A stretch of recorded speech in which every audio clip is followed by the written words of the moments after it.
2025 December 23-ന് പുറത്തുവിട്ട ശക്തമായ US GDP വളർച്ചാ റിപ്പോർട്ട് US ഫെഡിന്റെ വരാനിരിക്കുന്ന പലിശ നിരക്ക് തീരുമാനങ്ങളെയും സ്വർണ്ണ വിപണിയെയും സ്വാധീനിക്കാൻ സാധ്യതയുണ്ട്. US GDP 4.3% വളർച്ച കൈവരിച്ചതായാണ് റിപ്പോർട്ട്. ഇത് സാമ്പത്തിക വിദഗ്ധർ പ്രവചിച്ച നിരക്കിനേക്കാൾ വളരെ കൂടുതലാണ്. പ്രതീക്ഷിച്ചതിലും ഉയർന്ന വളർച്ചാ നിരക്ക് US സമ്പദ് വ്യവസ്ഥ ശക്തമാണെന്ന് തെളിയിക്കുന്നു. അതിനാൽ തന്നെ സമ്പദ് വ്യവസ്ഥയെ ഉത്തേജിപ്പിക്കാനായി പലിശ നിരക്കുകൾ വേഗത്തിൽ കുറയ്ക്കേണ്ട സാഹചര്യം നിലവിലില്ലെന്ന് ഫെഡറൽ റിസർവ് വിലയിരുത്തിയേക്കാം. പണപ്പെരുപ്പം ഫെഡിന്റെ ലക്ഷ്യമായ 2% മുകളിൽ തുടരുന്നതിനാൽ പലിശ നിരക്ക് കുറയ്ക്കുന്നതിൽ അവർ കൂടുതൽ ജാഗ്രത കാണിക്കും. ഭാവിയിൽ നിരക്ക് കുറയ്ക്കുന്നത് പരിമിതപ്പെടുത്താൻ ഈ പുതിയ ഡേറ്റ പ്രേരിപ്പിച്ചേക്കാം. ജനുവരിയിലെ അടുത്ത യോഗത്തിൽ നിരക്ക് കുറയ്ക്കാൻ സാധ്യത കുറവാണെന്ന് വിപണിയിലെ ചില വിദഗ്ധർ ഇപ്പോൾ വിലയിരുത്തുന്നുണ്ട്.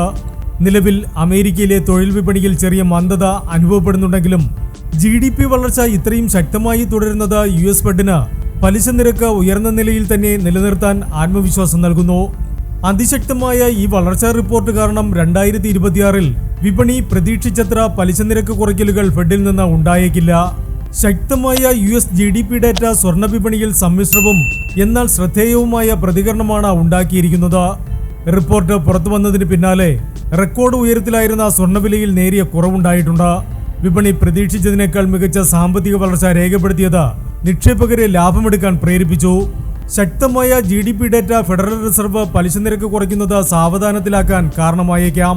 സാധാരണയായി പലിശ നിരക്ക് കൂടുമ്പോൾ പലിശ ലഭിക്കാത്ത നിക്ഷേപമായ സ്വർണത്തോടുള്ള താല്പര്യം കുറയാറുണ്ട്.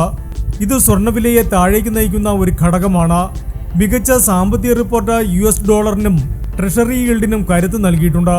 ഡോളർ ശക്തിപ്പെടുമ്പോൾ അന്താരാഷ്ട്ര വിപണിയിൽ സ്വർണ്ണവില കുറയുന്നതാണ് പതിവ്. ശക്തമായ ഡേറ്റ സ്വർണത്തെ ബാധിച്ചിട്ടുണ്ടെങ്കിലും ആഗോള രാഷ്ട്രീയ സാഹചര്യങ്ങളും വിപണിയിലെ അനിശ്ചിതത്വവും കാരണം സ്വർണത്തിനുള്ള ഡിമാൻഡ് വലിയ തോതിൽ കുറഞ്ഞിട്ടില്ല. അതിനാൽ വലിയ ഇടിവിന് പകരം വില ഒരു നിശ്ചിത പരിധിയിൽ തുടരാനാണ് സാധ്യത. ചുരുക്കത്തിൽ ശക്തമായ GDP റിപ്പോർട്ട് സ്വർണ്ണവിലയിലെ കുതിപ്പിന് ചെറിയ തടസ്സമുണ്ടാക്കുമെങ്കിലും ആഗോള പ്രതിസന്ധികൾ നിലനിൽക്കുന്നതിനാൽ വില ഇനിയും ഉയരാനുള്ള സാധ്യത തന്നെയാണ് വിപണി നിരീക്ഷകർ കാണുന്നത്. Business desk, gold max.